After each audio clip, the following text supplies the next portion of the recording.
up to 5 wins. That's fantastic. So we have a little bit of a margin for error here in our quest to 7 wins.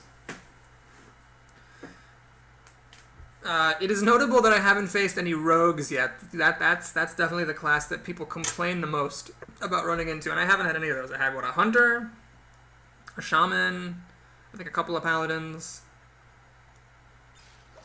Duja has come online, and here's a druid. Alright, let's go ahead and see what I get. This is a very unfortunate draw. You don't really want the Elven Archer early in your hand, because there's no guarantee that your opponent will play anything that you can use it on. But if your opponent does play like some random 1 toughness creature, then you'll feel like an idiot. I'm going to just ship the whole thing. I really just want to get some stuff to play on turn 2 and turn 3, so it's a little bit of a risk. But, still not the greatest hand. But I think it was worth the risk just to have more stuff to play. And this guy's nice little turn 1 drop. You know, I think I only picked him because the pack was bad, but I've been really liking him. It's just a cool little dude to have around. I mean, if he wants to spend 4 mana and use his hero power twice to kill it, that's just fine by me. And if he does anything else, I get a little bit of value out of him. So unfortunately, I don't have anything to play on turn 2 or turn 3 at the moment, so I might just lose the game if my opponent has pressure and put stuff on the board while I don't. Now, he may have a reason for doing that, but I'm inclined to say that all else being equal, that play was a mistake. He spent the coin to use his hero power just to take the Divine Shield off of my guy. I don't think that's worth it most of the time. But he might be okay anyway, because if I don't draw a 2-drop or a 3-drop on this turn, I'm going to fall really far behind, assuming, of course, he puts things on the board. Being first to play does sort of mitigate the drawback of not having stuff to play, because you always have like the extra mana over your opponent. And what also helps is the fact that he spent his coin and 2 turns just killing my 1-drop. So notice here, I can't remember if one of these cards, like I could have drafted a 3-drop instead. Maybe the Ogre Magi, I can't remember if that could have been a 3-drop, but if it had been, that would make such a huge difference in this game, you know, being able to put that down. Alright, that's not the scariest thing in the world. Oh, that would have been nice to play last turn. Nuts. Well, anyway, let's go ahead and put him down. I don't want to play the Adventurer because then he can attack into it with his Acolyte twice and get some extra value out of it. So I really would like to, if possible, kill this Acolyte. So I'm hoping he doesn't have any taunts, because I really don't want this guy to draw 2 cards, especially since I'm up to such a slow start. If he does play a Taunter, I could Druid of the Claw into it and trade. Unless it's a Shield Master, in which case I wouldn't even trade. I wouldn't even be able to kill it. Ah, interesting. Well, I'm not sure if that was a mistake or not, to be totally honest with you. The reason is that if he had nothing better to play, then he might as well play that to put stuff on the board. But, I mean, this still just, you know, doesn't really do anything. He gets his 1 card, which is fine, and then I'm just doing alright here. I'm drawing like all my high-costing cards. So I could, of course, play Druid of the Claw and trade in, and go into that and trade. Oh, and I think I'm going to do that. It spends all my mana. It is vulnerable to Wrath, which will let him draw a card in addition to killing it. It makes me vulnerable to Swipe, which would let me kill both of his guys, or let him kill both of my guys. But again, each of these guys has had a kill, so they've done their job. I'm okay with it if they die. The only thing I'm really concerned about is that there's just nothing for me to do on turn 6. I don't want to play this guy with nothing to back up. I don't want to play this guy with nothing to silence. Oh, this is really, really sad. There's nothing good for me to play here. So I could play a Bare Naked Cult Master, which is really inadvisable. I think what I'm going to do is just play the Questing Adventure and leave him a 2/2. So this is a case of me getting really, really bad draws with this deck.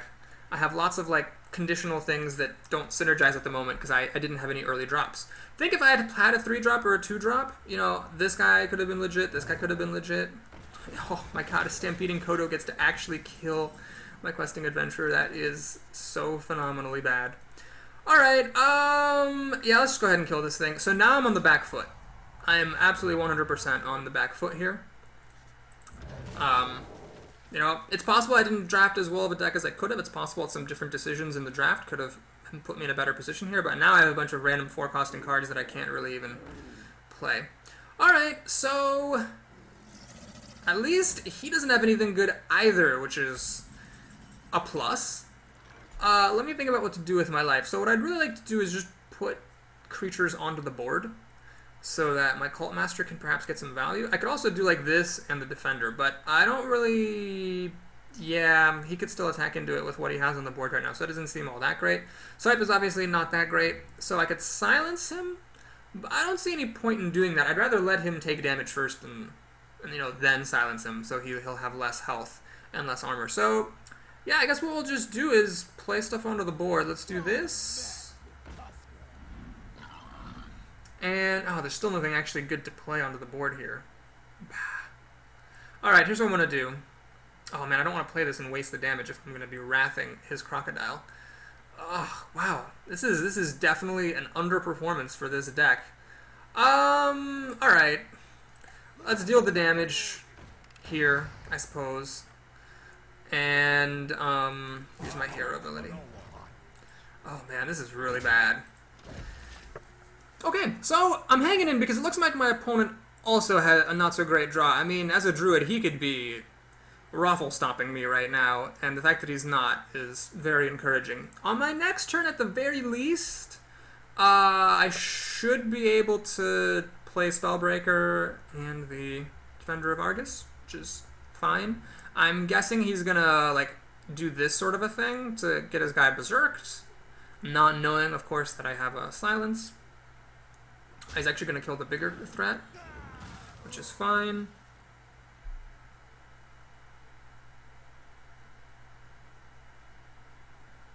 Yeah, maybe I should have played around the swipe. I thought I didn't care if both of my guys died to swipe, but it turns out I did care. So what I should have perhaps done instead is traded against his 3/3, and then kept a healthy guy and a dead guy. Although swipe would have finished my guy off anyway, so Alright, so now he's definitely got a really, really big advantage against me, and I'm playing major catch-up. This Taunter is very well placed. It allows him to stop me from trading off his Crocodile. And this guy's about to become a really serious problem. So the question is, do I want to play my Silencer now? He'd become a 2/5, so he couldn't kill any of my things without outside help. But this 4/3 does sort of suck against that 3/6. Other option, I could silence this and kill off his Crocodile. But then he still has a 3/6 and a 5/5, which is only going to get bigger. This is a very dire situation. I think, though... let's see, I'll plan to play this, because always play card draw first. That... I don't know if that's actually any good. Let's see, is there any benefit to Argusing? No, because his Berserker, as it stands, could kill my guy. Of course, if I play the Spellbreaker and silence him, he can still kill off my guys. Well, I think I better do it, just to be safe. I don't want to attack into there, obviously. I'll let him do that for me. So now we're roughly even on cards, but he has the initiative because he's, like, it's on an even board, he's going first, and he has a Taunter, and my minions aren't even that good. If I draw Scenarios or something here, that could, you know, change the whole story, obviously, but at the moment, he's definitely ahead. Oh, no! That's really bad. That's really bad.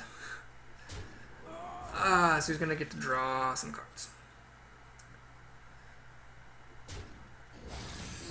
Okay, I guess he gets to draw one card. Okay, it's not the end of the world as we know it. That's frustrating, but at least I can Wrath his Cult Master. Oh dear, monkey, Jesus. This is really bad.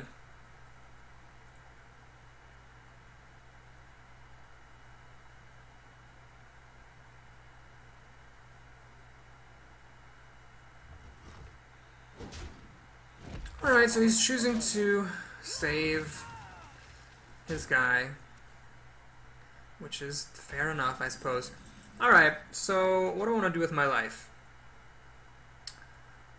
Well, I could swipe and Wrath. I could play the Cult Master. But see, cards aren't my problem. I have plenty. We have to be careful. One thing in this game is getting cards when you don't need cards. Like, I got all the cards I want. I just don't have enough, you know, mana to actually do things with my life. So I could play this guy to survive the trade. Then I could swipe it. And, well, no, but then I wouldn't have enough mana. Alright, what I want to do is I want to clear his stuff out. So let's play this. Draw a card.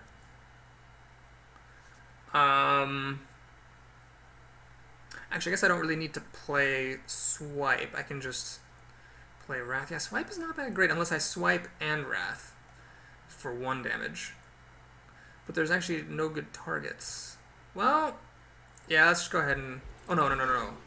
I need to do it the other order.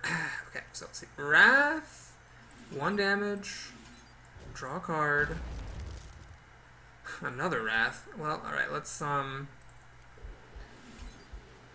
swipe it up.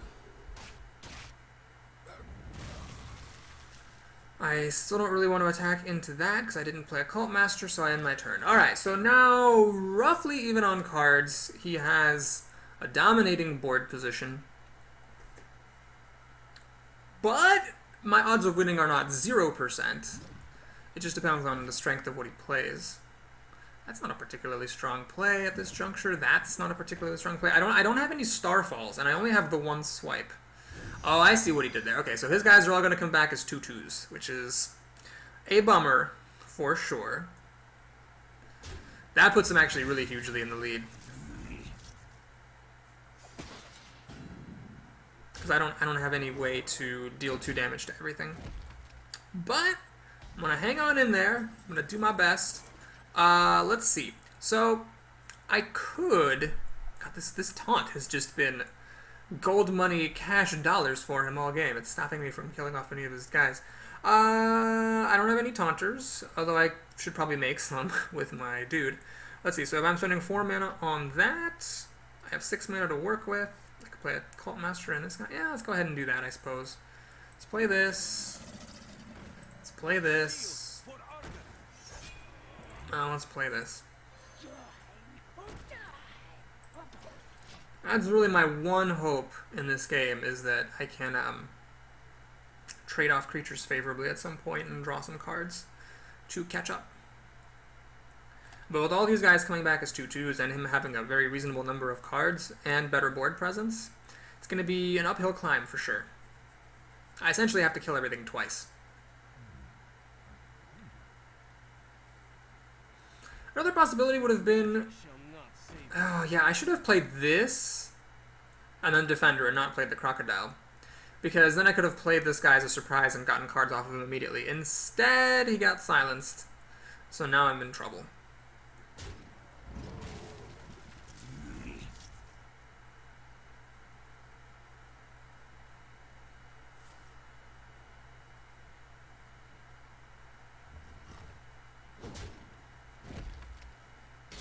Alright, he took care of one of my taunters. And he's going to take care of the other of my taunters. Oh, that's irritating. Alright, well, I get like an actual taunter now. He did spend most of his cards to get to this point, which is a good thing. And like I said, I'm going to spend most of my cards to achieve a worse board presence. But hey, you gotta take what you can get, right? So let's go ahead and wrap this up. Let's just play out my stuff. So he actually does have card advantage and board advantage against me. Okay, so what would it take for me to win this game? Well, I think really the only thing that can win for me is my legendary.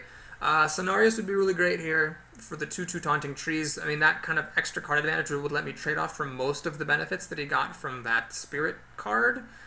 The 5/10 tree would also be a happy thing to draw, and, you know, if he leaves my guys alive at the end of a turn for some reason, this healer could be a nasty surprise for him. But definitely, if you're going to bet money at this point, you'd want to bet on my opponent at this point in the game. So what's he going to do? Well, I'm guessing he's going to just trade a couple of trees into my taunter, and then play something gigantic. I mean, really, any gigantic thing he plays right now would just probably win him the game. Like that 8/8 tree with taunt would be pretty terrific. He's got, he's playing it safe. He's got the 5/10 taunter. That's what I would expect. Well, this is not exactly what I needed in my life, but sometimes you just gotta take what you can get.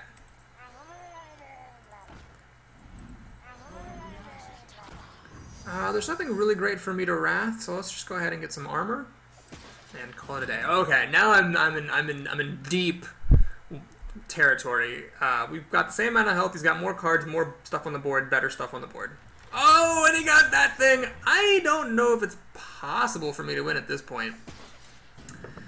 I'm not gonna concede just yet because who knows what's gonna happen.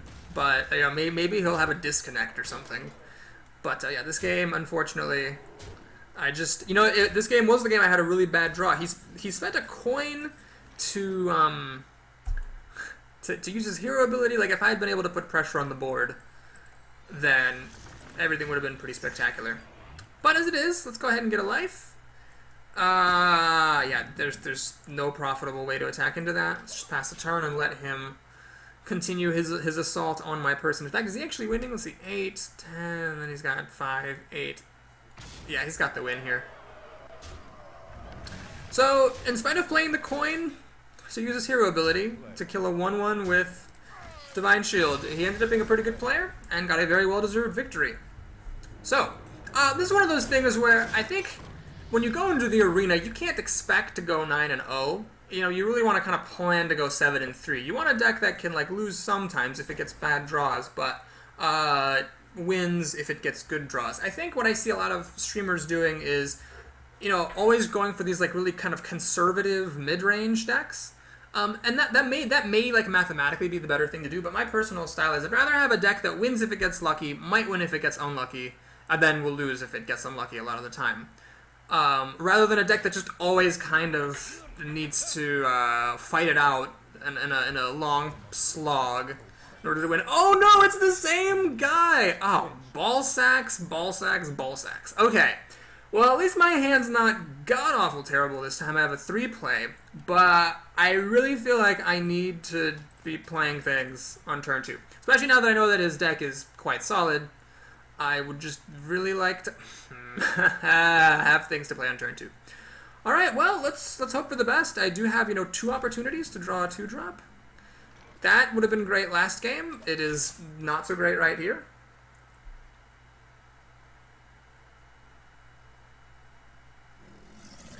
River Crocolisk.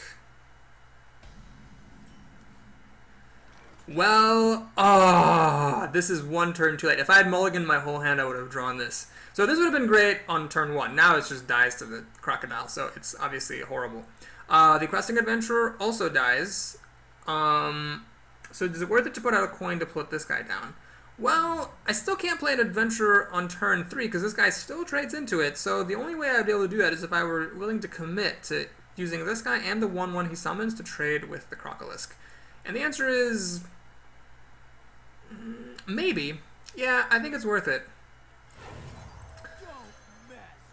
I'm going to take a risk that maybe he just wants to kill my 1/1 anyway, although I don't know why he would. He'd probably use his hero ability. Nuts. Ah, man, this is just another bad draw against the same deck. I feel like I could definitely beat this fellow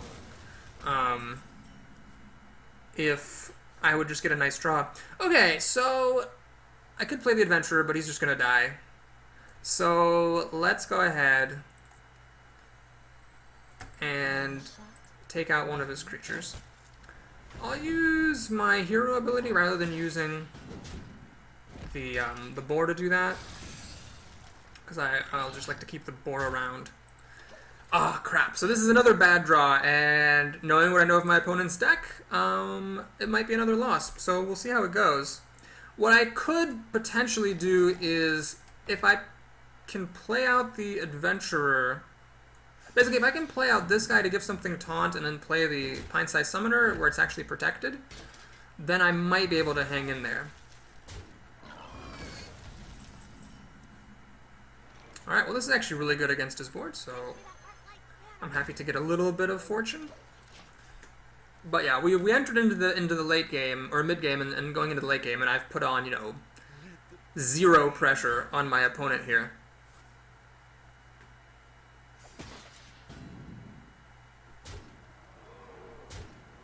Alright, he is going for the kill, it seems. It's a very strange way to play that out. Not sure I agree with it, to be totally honest. Alright, Nourish I can't really afford to do right now. I definitely need to do something about his board. I could swipe this and then finish off one of these, but I would lose my creature in the process. Alternatively, I could do this, which doesn't get full value out of the card, but it would allow me then to kill this guy and still have my 3 thing around. Yeah, I think I'm going to do that. Sometimes you have to make the least bad play rather than the best play. So now our board trades, but he has the initiative because he's basically going first after the board has cleared. However, on my next turn with 6 mana, I can like play the Adventurer and then follow it up with the Pint Size and hope he can't kill both of them. That is a possibility. Alright, he's going to Wrath one of my creatures. Trade the other, so that leaves him with something on the board, which is very fair.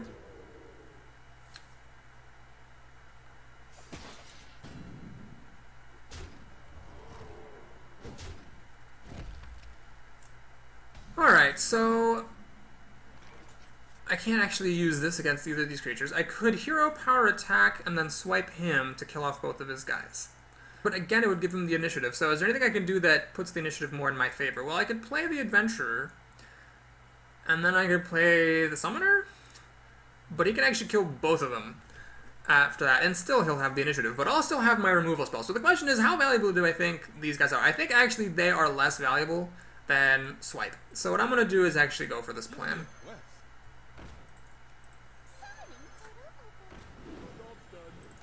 So my hope is that he fears this stuff that I have on the board, even though he really doesn't need to. He kills it. He's got the initiative, because he went first in this game, and I completely failed to do anything with the coin. And we have equal cards, so I really don't have any kind of advantages, but, you know, with 7 mana, actually I can't really do anything that great with 7 mana. Oh my lord. That thing. Okay. Is that worth silencing?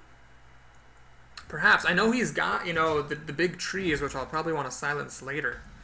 So, well, I don't particularly want to play this because it just dies to his creature. I don't particularly want to do 3 cards because then I'm falling really far behind on the board. I don't particularly want to silence. I don't want to do anything. I don't want to silence it because, I don't want to silence it because he might have something better to silence later. What I'm going to do is I'm going to get my card, though. Hope I can basically bait him into just dealing damage to me instead of doing something more important. And collect an armor and pass the turn. I'm getting low enough where I actually am kind of afraid of getting hit for 4 more damage, knowing what I know about his deck. So he successfully was persuaded in order to attack my guy, but I'm definitely far behind here. All these 2 mana things. And I can't quite use Swipe. Oh man, if I got my Ogre Magi here, that would just be so good. Actually, wait, it doesn't even matter because after he dies, the Ooze will die automatically. Yeah, that seems... Well, see, I could play Cenarius, but my 2/2 treants are just going to die when this guy dies. So yeah, what I'm going to do is 2-for-1 him here. Let's deal 3 damage. I'm not super bothered about the card. Now, there's 2 ways I can play this. I can either draw more cards, or I can play my healer, but I really think I just need to put stuff on the board here. I've got plenty of cards. I mean, if I live to be able to play them, that'll be fantastic.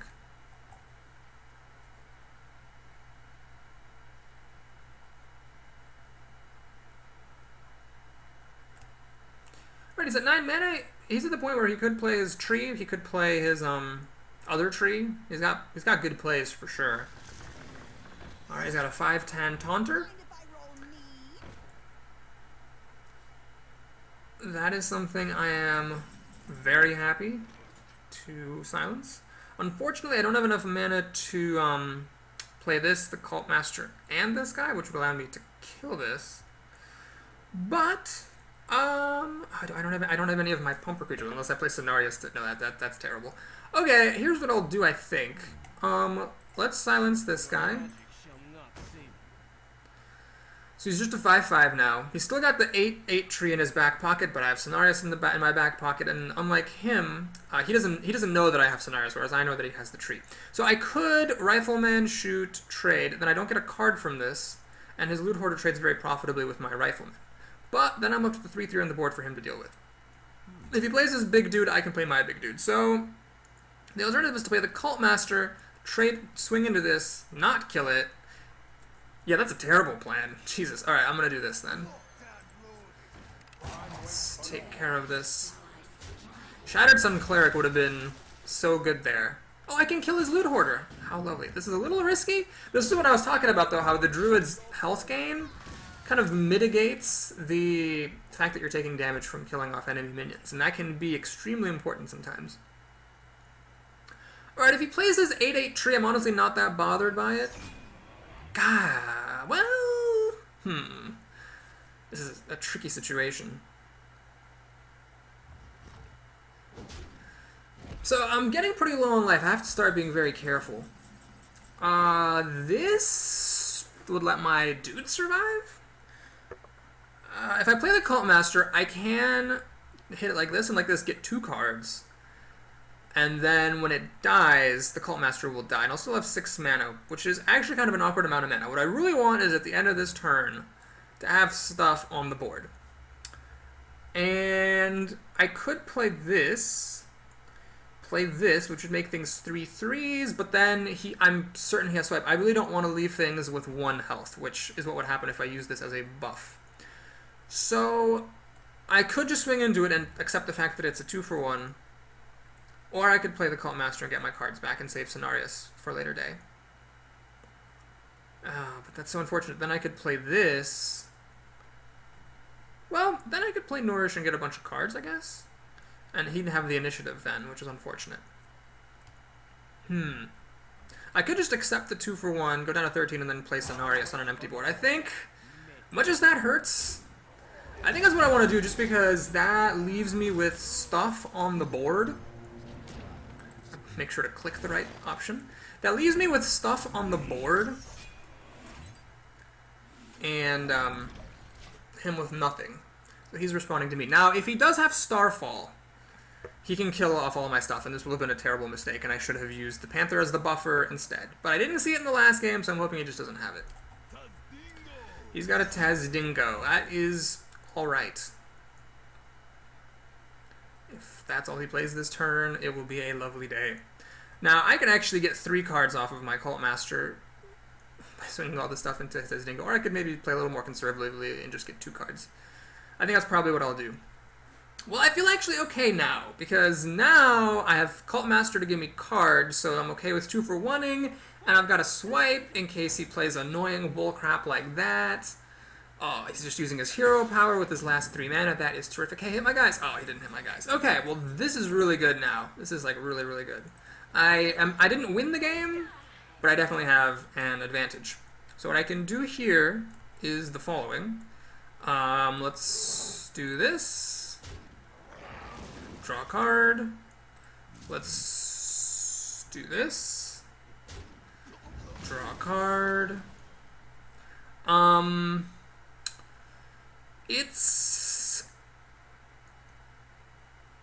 Yeah, this is fine. The Shattered Sun Cleric's buff makes no difference as far as that's concerned, so let's do this. Pop a Divine Shield. That's a little bit risky, because the Druid might be able to burn me down, but I'm gambling that I'll be able to... Oops, hang on. I'm gambling that I'll be able to kill him before he can kill me. We must cleanse the Sunwell. That was a risky play for sure. Can Druids deal 11 damage? What is this? This is, I think, 5. I think it's the most the Druids can do. That's 6 mana. And can I kill him next turn? That's probably what I should have really been calculating. So this is 5. This is 9 damage in my hand. I've got 10, 13 on the board. Oh my gosh, it's 1 short of killing him. See, is Wrath any better? I could do 3, 4. Oh my god, he conceded. Holy cow. Well, he took a game from me and I took a game from him. So Duja, if you're watching this, very well played, sir. You played very fantastically, and it was an honor to be able to take a victory from you. So Cenarius, definitely helpful there. I have to admit, that was a very lucky thing to have in the arena. Okay, well, 6-1 is a good place to be. I have one more opportunity to lose. It will, of course, be very sad to end the arena at 6-3 at this point, but honestly, for our first arena here, it's totally fine. I'll be happy if I can get, 50 gold. I mean, it's not guaranteed. Oh my god, am I up against... No, thank goodness, I'm up against Nadge. Am I going second? Oh, yes, I'm going second! Woo! Okay, so turn 1, assuming he doesn't play anything that's a 2-1, Pint-Sized Summoner. Turn 2, I can play this. Turn 3, I can play that. Oh, it's good to be alive. Now, that is not a super great card, so let's just hope I can draw something a little bit better. Swipe. It's interesting. Having removal in your hand may or may not actually be a good thing, because if your opponent doesn't ever play anything for you to use it on, it's actually not that great. But I am super happy to do this. And that. Alright, so, do I get to randomly win a game? Stay tuned and we'll find out. Actually, you know what? It's interesting. My turn 2 isn't that amazing because this is a spell. So I can basically do a hero power and play a creature. But he doesn't know that. My opponent does not know that. So that's fine. He just, wasted his whole turn using his hero ability. That's unfortunate. Yeah, it could have been... Oh, actually, I can't even use my hero power. Well, it's okay anyway because even with all said and done, I get to play this a turn earlier. So now he is in bad shape. See, this is why I like to play lower costing cards. He just spent 4 mana and unless he drew a 1-drop, he just spent 2 entire turns, his second and third turn, just killing my Pint-Sized Summoner. And it still actually did 6 damage to him, 2 of which he got back with his power because I attacked once and he hit me twice. So this is fantastic. So the question now is, do I want to keep the pressure up? Starfall would kill the Panther and the Boar, but it would let this live. Swipe would kill this and this, but it would let the Panther live. So I'm actually fine with putting more pressure on the board here in the form of this Panther. Actually, let me think. Do I want to give him +1/+1? Well, no, because Swipe still kills it, plus Hero Power would kill it. Yeah, let's just go ahead and put a Panther on the board. So now... And anyway, it's on turn 4. So if he swipes, 2 of my creatures will still be alive, and that'll be his entire turn. So I will swing at him for more damage, 2 more damage, and put another creature down on the board in the form of this dude. And if he doesn't have swipe, he's in even worse shape because I have removal. This plus hero power will kill most things. Ooh, okay. So he's playing a 6-drop. Or he's playing a 4-drop and then a 2-drop? Ah, I see what he did there. Okay, this is actually a little bit tricky to deal with because if I wrath this, I have to 2-for-1 this. If I wrath this and draw a card, I can kill it, but then I have to... Well, actually, it's not a 2-for-1 exactly. I lose 1 damage on this and I get to keep my boar. If I play this, sadly I don't have enough mana left for the other thing. If I use my entire turn to swipe, he will die, and then I can actually kill this without losing anything. Well, this is what I would call a loose play, because I'm using a swipe when there's a potential that later in the game there would be a better opportunity for it. But right now, I've kept the maximum amount of creatures on the board, done a ton of damage to him. I have removal if he plays a really big creature, which is like, this would like make my life right now if he just like tapped out to play a Fen Creeper or something. Starfire can't be cast because it's 6 mana. Well, okay, actually, you know what? If he played a Fen Creeper right now, he'd be in pretty good shape. Stupid Boris saying stupid things. Yeah, I actually wouldn't be in great shape if he played a 3/5 with Taunt. This I'm pretty happy to see. Oh, come on, use your hero power. Yes! See, this is what I'm talking about. You don't really want to be using your hero power a lot. This is so terrible that he spent 2 mana to kill my 1/1. Because now this is tricky. I could trade, put out more board presence, or I could wrath, keep the board presence I have, and put this guy down. Oh, that's a tricky situation. I'm not actually sure what the correct play is here. So I end up with a 4/4 instead of a 3/2. This actually does make me Starfall proof. So yeah, let's go ahead and do that. By the way, I'm killing this guy rather than this one because this one's damaged. So if I draw my healer later in the game, then I will be able to get him up to 3 health. Now this guy I'm going to play in the middle No, actually, wait, sorry. What am I thinking? I'm thinking of hunters. For druids, it makes no difference where I play him. Okay, let's just put him in the middle anyway. Alright, so I've definitely got the advantage here. He does have a card on me, but again, now that we are actually going to be on turn 6, if he plays something really big, I can kill it. And then swing for 7, bringing him down to 9, which is really rough tidings. If he just plays a random creature, I might even risk attacking over top of it and playing this rifleman and using my hero power to attack him further if he plays something that's non-taunting. Because with this in my back pocket and Wrath, I could just kill him with spells. Shapeshift! Oh my god, he's shapeshifting on turn 6! That is very, very good fortune. Alright, so he did have the swipe, but I've still got loads of pressure coming at him. Alright, so the question is, do I want to play this guy and deal an extra point of damage? Or do I want to play this, draw a card, and use my hero ability? I think let's hold that guy in reserve. So always draw your card first. That's fan-frickin-tastic. I'm not going to use my Wrath. I'm not going to go too crazy here. Okay, so he really needs he needs to clear things out right now, because if he doesn't, I can take him down to 9, and he's essentially dead with the stuff that I have in my hand, plus my hero ability. Yeah, so he basically, if he doesn't kill me now, he's going to have to heal himself, which druids can do quite well. Ooh, that's a desperation move. Playing that when there is nothing to silence. Okay, so let's see. I might actually have to Wrath that. Or Starfire's pretty good too. So if I play Starfire, I can't play anything else. And I also lose my Gnomish Inventor. Granted, he already paid for himself by drawing me a card and it came into play.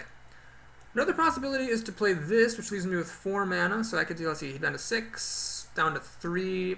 That's not quite enough. Although I could then finish him off with my hero power. This would actually keep the most pressure on the board. I'm swipe-proof. I'm mostly Starfall-proof. Let's see, let me hear it. So, let's see. This is 3 damage. This is 4 damage. Oh, hang on. No, I still actually do need to attack him and lose my guy. So yes, a Wrath, or sorry, a swipe would allow him to finish me off. I could do this for charge, but I don't really want to. Actually, you know what? I have to give him some credit. That was a really, really good answer to his situation. This doesn't quite do enough damage. Time waits for no one.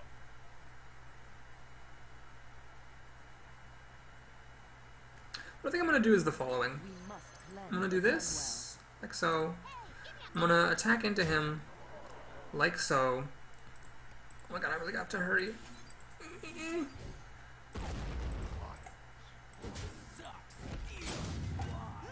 Oh good, I managed to get an instant time. Sorry for taking so much time on that, but I wanted to try to maximize my turn, and in the end I don't think I really did, because I'm just dying to a swipe. So that was probably not the best way to handle things. That was a very interesting situation.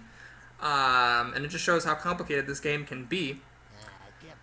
Luckily, it appears that my opponent didn't have a swipe, or else I can't imagine him not playing it here. So he's using his... This is very dangerous. I would not attack my creatures. Wow, very risky play. Well, so let's take a look. Can I actually win this turn? I could charge into him. And then that would leave me with 3 mana to play this guy. I can actually play this guy. This is so much better. Yeah, I'm going to play this guy, deal damage in that way, do this, then do this. Now I am swipe-proof and Starfall-proof, and he's dead on the board. And if he clears my board, I kill him with Starfire. This is... Well, this is a situation that any good little druid would be very happy to be in. Also, I have, a 24 health advantage. So he's nourishing for cards. That's definitely a desperation play, because, I mean, at this point, with 4 mana, I'm fairly certain there is, literally no way for him to get out of this. Unless he has, innervate, something crazy. Alright. Fantastic. So we're up to 7 wins. Pretty good for our first arena. And that means we're at least getting back our entry fee, which is tremendous news. So that's great. Really happy about that. Let's go ahead and go into our 8th match.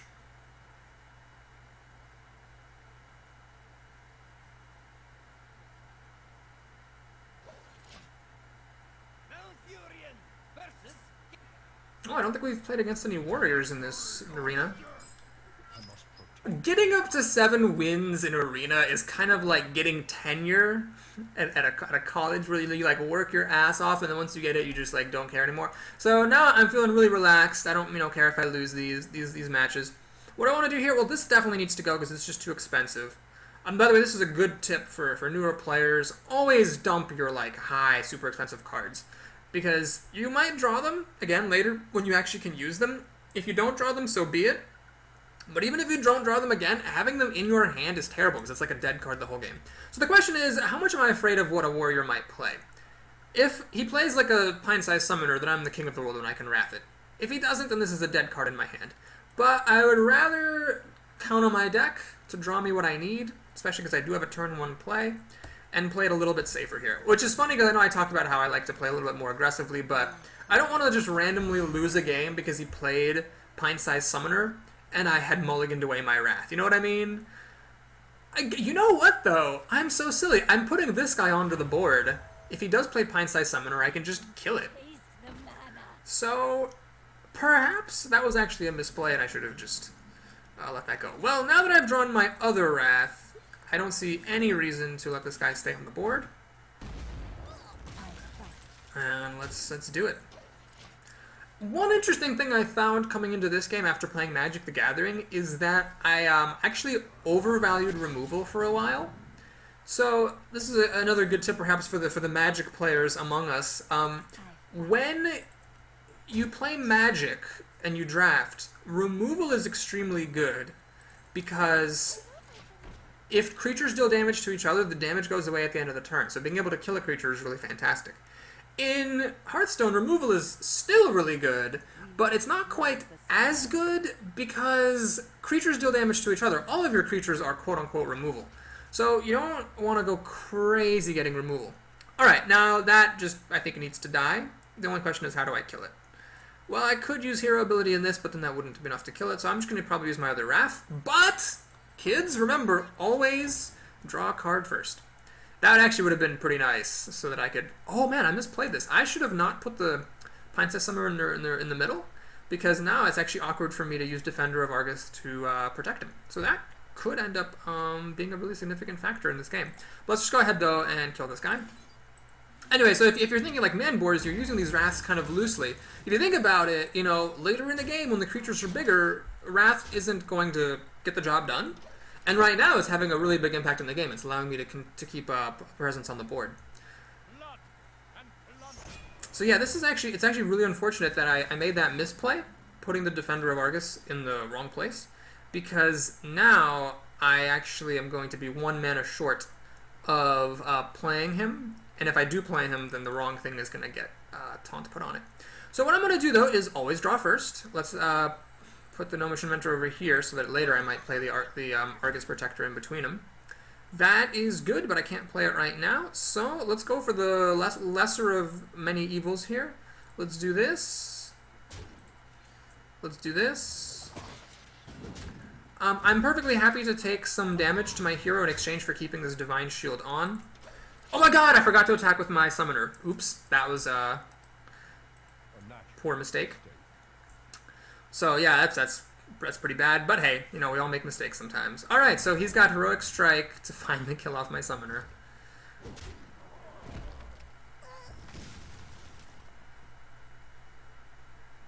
Still has 3 mana. He could do some pretty good things with 3 mana. He's going to armor up. I'm delighted to see that. Absolutely delighted. Well, let's go ahead and keep up board presence. This puts out a lot of damage onto the board. Perhaps I should have put Taunt on my Divine Shield guy. That might have been smart. So yeah, I think I should have put my fresh Gnomish Inventor over here and then put the Defender Argus over there. Warriors do have a card called Brawl, which eliminates all minions but 1. Oh, that's really good. Ha! Well, at least he took my worst creature. That's fortunate.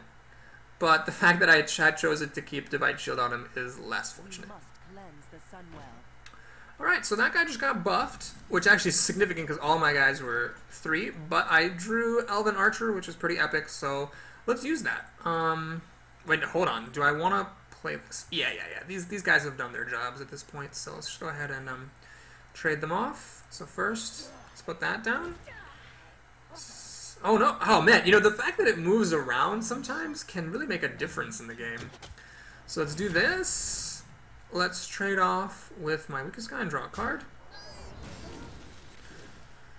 Cenarios is pretty good, so I'm tempted to trade off just so I can draw another card. But the problem with that is I'm getting a creature off the board, and there's a way that I can actually trade off without losing a card. Now this would put me down to 2 health, which means I'm very vulnerable to cleave, which he's pretty likely to have, you know, by this stage of the game. So I'd like to keep this guy cleave-proof and trade my 3/3 for a card. Because it's unlikely that this Cult Master is going to survive much longer. Alright, I'm actually going to go ahead and just attack over him. The reason for this... Oh no, hang on, let me use my hero ability to pop that Divine Shield. There we go, that's good. The reason for that is it's likely he was going to pop his Divine Shield and then whatever I swipe later on would kill this as a side benefit. Granted, I got very lucky that he stole this and not, you know, this, but hey, that's what you... I mean, you know, it's what you have to figure that when you play mind control tech. You might not get the creature that you want. So that was a really good draw for him. It allows him now to trade his creature that he stole from me, from my Cult Master. That's... I'm almost positive that's a mistake.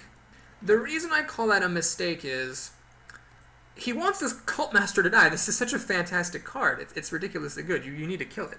So the question is, can I actually kill him this turn? Don't forget to look for ways to kill your opponent. So let's see, I could play this, do this, deal 5 damage, and then I have 8 more damage, which is not quite enough. Is this enough? That would kill it, so then I'd have 4, 7. No, that's not enough. So what I think I want to do... yeah, I think what I want to do is this. And then this. So notice how amazing spell power is with global removal cards. Well, he's now dead to the card in my hand. So unless he has shield block or some kind of a healer, and Brawl, which he could play Brawl, that's 5 mana, I think, and shield block. That would actually allow him to survive another turn. But then I still have Cenarius, so I think I might get this game. I think I'm going to get this game. He's giving me a well played. Well played, sir. Alright, Ricky. Man, I got so many creative names today. Brendan was our first match, and then Ricky. Alright. So great, we're up to 8-1. Pretty happy to get there in my first arena. So now I'm like a professor who's got tenure, and he's like 70 years old. He just doesn't even give a shit.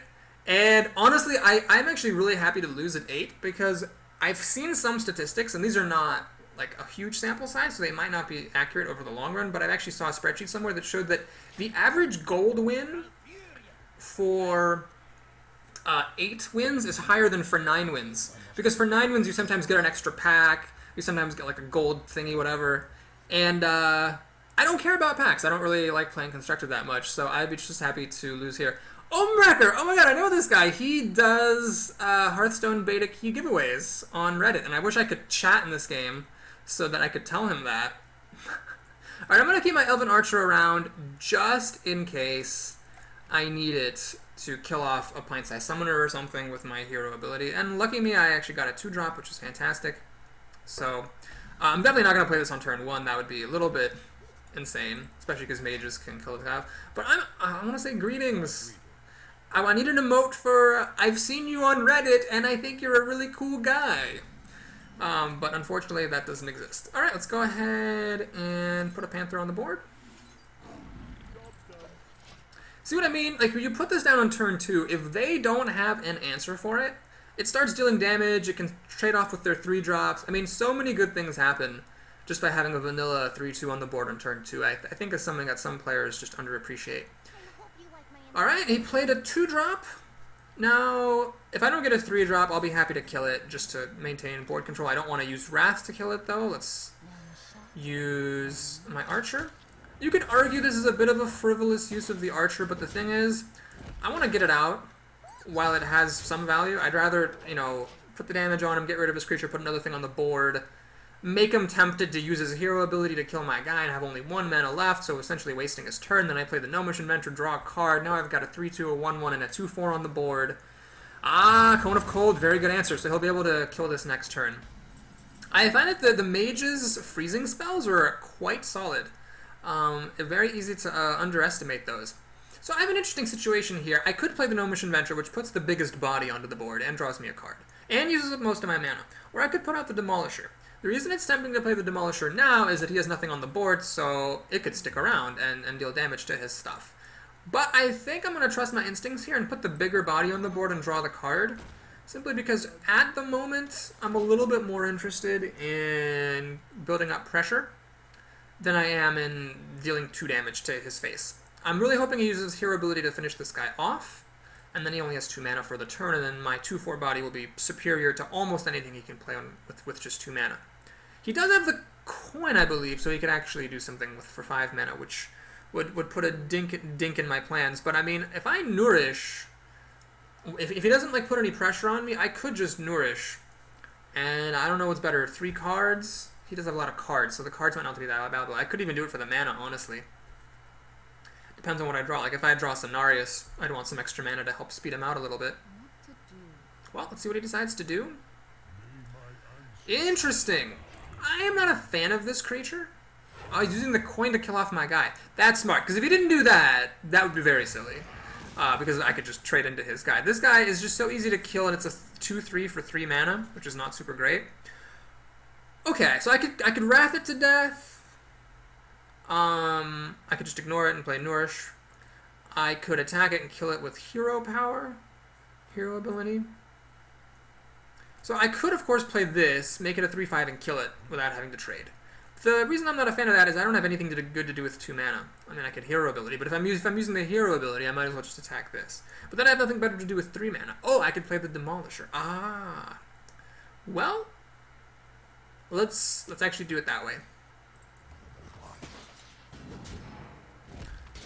Oh, I forgot he's actually gonna... Oh, that was a mistake.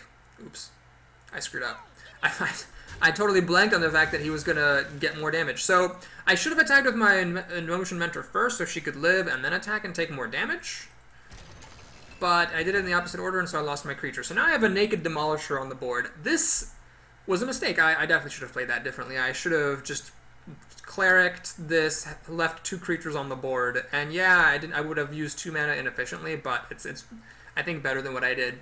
But that was a really good learning moment. You know, sometimes you get so carried away with using your mana efficiently and trying to apply these like higher level concepts that you just forget to play well. So that was a good learning lesson. I might lose this game because of that mistake, because the extra board pressure I would have had is really significant considering he has card advantage. So good moment. I hope everyone found that instructive. So the Shattered Sun Cleric on the Gnomish Inventor to attack and kill it and leave 2 creatures on the board would have definitely been the better play. Well, the Demolisher baited a Fireball, which I am very happy about that. I'm going to say thank you. Alright, Cenarius is coming up. Well, this is interesting. So I could play Nourish for 2 mana, because I have plenty of cards. I'm not lacking for cards, and that would allow me to play Cenarius next turn. The question is, how badly do I want to play Cenarius next turn? If he has Blizzard, then my trees will die, treants will die, and I'll just feel really silly, but Blizzard's not that common of a card. What else could I do with my life? Well, I could play the Gnomish Inventor, and this guy just put some board presence on the board, but these guys aren't that big anymore. If I play this for mana, I'm really just spending my entire turn just so I can get Cenarius out. I think I'd rather put stuff on the board than rush things out for the mana. Alright, that's a good thing to have in my back pocket. And although it leaves a mana left over, I will play my guy down. Because the 1 extra damage I might be able to add to a fight by popping his Divine Shield could be really important. Plus, there's a chance he might get buffed by the Cleric or by Cenarius. I've got removal for little things. I've got a silencer for big things. So, yeah, I'm in pretty good shape. What would be the best thing in the world right now is if you played a Twilight Drake. because that would cost most of his mana for the turn, and I could silence it afterwards. I am guessing I will not be quite so lucky, but hope springs eternal. Alright, that is actually a good card to silence. I don't particularly want... Well, hang on, I gotta think about this. So if I kill it, I can kill it now very easily with a Shattered Sun Cleric, buffing, basically doing what I should have done last turn. Then the 2-1 pops up, I could kill it. You know what, that's fine, I'm gonna save my silence, I'm gonna play a little bit greedy here. Oh, but then I don't have anything to do with 4 mana. Hang on. I could Nourish for mana. That would leave me with enough mana to play this. Then I'd have 10 mana next turn. Could I use that effectively? Well, Cenarius costs 8, and I could do Cenarius and Wrath. Oh, that would be a very risky play. I'm gonna do it anyway, though. Let's learn our lessons here. I can deal with this creature and its card advantage pretty effectively. This keeps me a little bit Flame Strike proof, because you don't really want to use Flame Strike against these guys.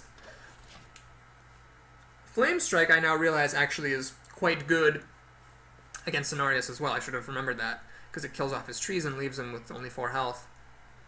Again, you always want to assume that your opponent has their class-specific removal spells, because they're just not likely to play them earlier in the game, and so you should just expect them to have them later in the game. There's only 18 cards in his deck. He's drawn 12 cards out of 30, so he's almost certainly got a polymorph, Almost certainly, if he drafted it, he's got a Blizzard or something like that. See, there's a Blizzard.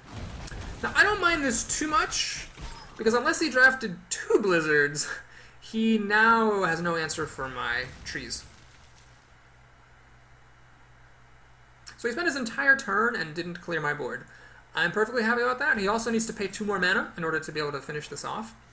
So, okay. I could play this for a 10-5 and go all in. But I think I'm going to hedge my bets. Let's just put, 9 powers worth of creature on the board and see what he has to say about that. If he has Flame Strike, it's going to be almost his entire mana for the turn. It will kill off my trees and leave him with 4 health, but he'll have only 1 mana left over after that.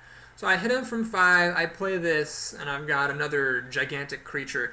And to back it up, I can also Nourish at some point and draw 3 cards and seal the deal. So I think I'm in the driver's seat at the moment. We shall see what answers my opponent can put forward. So he's got the Flame Strike. That's fine. And again, just a bit of advice for new players. When your opponent plays Flame Strike, don't be like, oh my god, I can't believe he had Flame Strike. You should expect him to have Flame Strike. You should expect most mages to get a Flame Strike during the draft. You should expect, most mages to have polymorphs in the draft. And you should expect them, they've got almost 50% chance of drawing it. It's not like crazy that they would have, these good cards. Okay, well, let's just swing. And the question is, do I want to play it risky or play it safe with this guy? Well, if he has a polymorph, it doesn't matter what I use. If he has another Flame Strike, then he can kill this with his hero ability. So I'm going to play it safe. And I'm going to attack him. What I would love, Omracker, if you're listening, if you're not too busy giving away Hearthstone beta keys, what I love is for you to play some creatures so I could use all this removal that I've been holding. Well, all 2 of it. But I can do Ogre Magi, Swipe, that kills so many things. Yeah, so he had the polymorph, that's fine. He has the Fireball, so he has lots of spells. So he's just killing everything I'm playing. Now I'm actually in a bit of an awkward situation, simply because I just don't have any creatures to play. I don't want to use my Silencer. So, a couple of options. One, I could flood the board with this stuff. It all dies to Flame Strike, which is unfortunate. Another option is to put a little bit of stuff on the board and then Nourish for cards. So what I'm going to do, I think I am going to go ahead and do that. This is so backbreaking when you're behind in a game and your opponent nourishes for cards. Because, that just... It's just like, oh my god, if I could catch up, but now that I have all the cards in the world, it's very difficult for me to lose. He would really have to have, exceptional cards at this time, and do exceptional 2-for-1 trading in order to be able to come back and win this. Especially because I have a health lead of 12 points. So what am I doing next in my life? Well, what I'd like to do is play the Ogre Magi and on a subsequent turn, buff him. Because I want to try to keep myself Flame Strike proof, and so what that means I'd love to do is buff somebody who has 4 hit points to go up to 5 and be just a little bit above Flame Strike. Then my opponent could still kill it with Flame Strike plus Hero ability, but that's 9 mana, that's like his entire turn.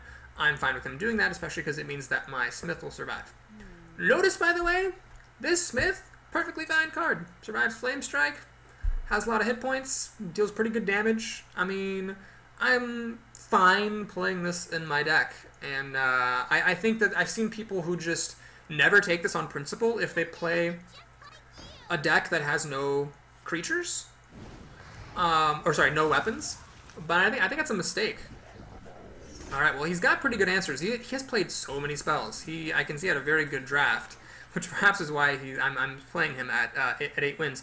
So I could kill off everything he has. Just a little bit risky. It's possible I'll have better stuff to do later, but yeah, this needs to die really. So I'm fine just going for the killer here. Now, do I waste my sheep to kill it, or do I? Yeah, I definitely. Well, let's see. If I spend the sheep to kill it, I can also play this, which will die to Flame Strike, but I don't care about this dying to Flame Strike that much, and this thing already did its job. If he doesn't have mass removal, yeah, I'm going to spend a little bit of health here to finish this off. I want to keep that sheep on the board, because believe it or not, you know, that's why Polymorph is such a cheap spell. It'll take out any creature in the game. It's only 4 mana. But the reason it's so cheap is, like, a sheep on the board is not a trivial thing. That's like 2 mana that you have to spend to kill it. And if you don't kill it, that's like a damage that's going to go under your creature one of these days. So I'm fine with, you know, limiting his options by keeping this thing around that he really wants to spend 2 mana to kill. And if he has to use all 10 of his mana to cast spells, well, then I've got a sheep on the board that can deal maybe a critical point of damage. Okay, so this is fantastic. This is like the best thing that could have possibly happened, because I have the ideal answer to that. I buff this. My Magi beats down and even lives to tell about it. So, yeah, that's just great. The only problem is that everything dies to Flame Strike, which is sort of the story of my life here. But that's fine. I don't really mind that.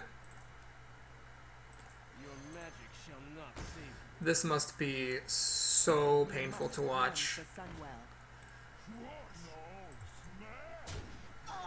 Alright, so do I want to put down more stuff that will die to Flame Strike? Not really. Let's pop his Divine Shield. Then he will use this guy to trade off with my 5/1 Beast.